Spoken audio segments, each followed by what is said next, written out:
Chapter 5. When they arrived at the Princess Bailey's door, she opened it to find one of her servants changing the dressings of her bed. The maid stopped her work and bowed to her mistress. "You may continue," she spoke as she entered.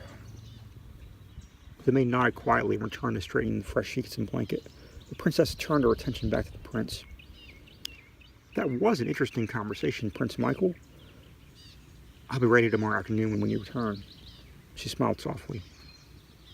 The maid made her way around the room, straightening the small stacks of books on the coffee table, and was drawing the curtains closed so the room was dark except for the light of one torch near the door and a candle near the princess's bed. She was killing time, listening in on them. "And I'll see you then. I have a few errands to run before tomorrow's festivities." He took her hand and kissing the back of it once more before turning to walk down the torch-lit hallway. The sun had set behind the castle walls and the shadows of twilight shaded the corridor. She watched as he disappeared in the poor light before shutting the door. She sighed as she spoke to the servant girl who was still milling about, obviously eavesdropping. "I swear the prince is mad," she began. "One moment he's a complete gentleman, and the next he has the personality of a wild boar." She shook her head as she walked to the rather large wardrobe, opening it to browse through the rainbow of various gowns and dresses her servant had stuffed into it. "Permission to speak freely, Your Highness?" the girl asked as she approached behind the princess. "Granted, of course, Faline." She turned away from the vast selection and faced the other woman. "Your Majesty, I've been listening to the talk of the servants in this palace. It seems the prince is in mourning," she informed the princess as she frowned. "His parents have left him the sole heir, and my guess is maybe that he's not sure what to do with himself." "I see. That would explain a lot." Her concern for the prince grew as it was obvious in her expression. "Did you by any chance hear what happened to them?"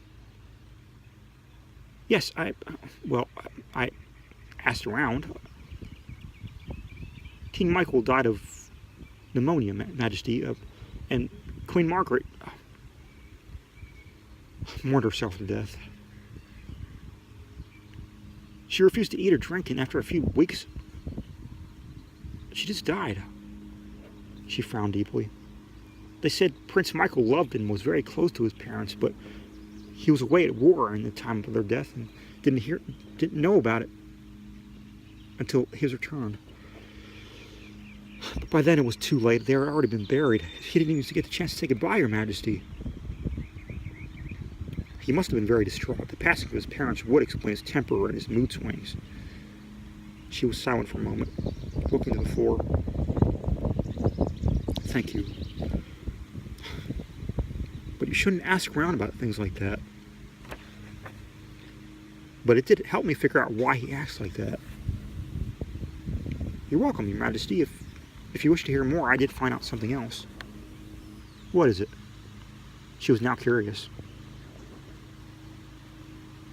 "The prince is looking for a bride. His father's law prohibits him from claiming his rightful place as king until he's married." "Yes, I know that quite well. I'm afraid I'm in his crosshairs." Faline giggled at the metaphor. "But now, you must pick out a dress for tomorrow night's ball, Your Majesty." She gathered up the old bedsheets, building them, boningly up into a ball before leaving the princess's chamber, closing the door behind her. "Yes, I'll get to that in the morning." She shut the wardrobe and undressed, slipping on her nightdress and crawling under the sheets and quilt. She soon fell into a light sleep. The next morning she awoke, smiling slightly as she arose from her bed and had breakfast.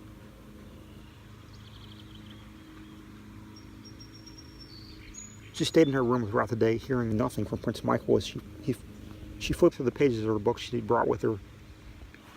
But she didn't mind the silence. If he, for some reason, didn't come to escort her, she would make her own way to the ballroom.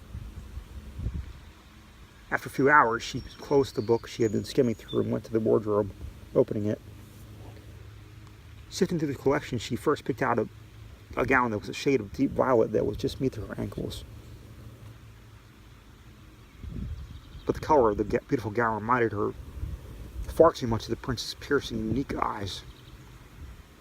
Returning the gown to the closet, she selected another gown, and this one, emerald green color, also ankle length. She took the green dress and closed the wardrobe, walking towards the bed where she laid the garment as she took her off her night dress, which she had yet to change out of, and held the dress up for her to see if it still fit.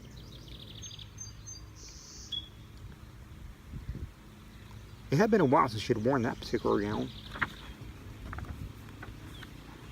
As she slid it over her arms and her head, the silky material covered her, hugging her curvaceous shape, and pronounced her figure just as the blue dress had the day before.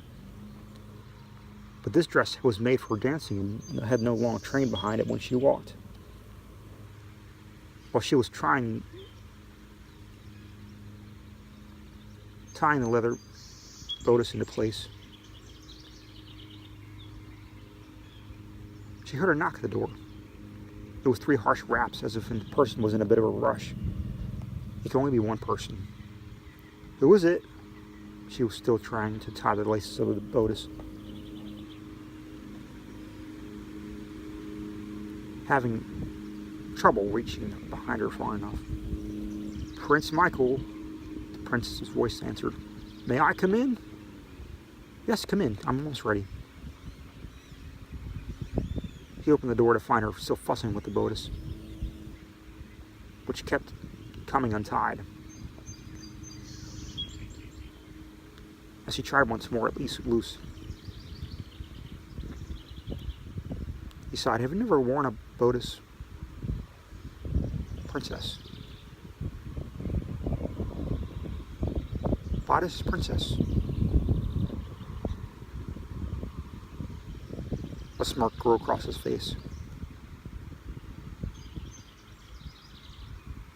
Father insists I wear this infernal thing to events like tonight, but I see no point in wearing this infernal thing unless it is to stop me from breathing. She was by now thoroughly annoyed by the piece of fitted leather. That bad, hmm? He approached her. Allow me. He gently moved her hands away from the ties.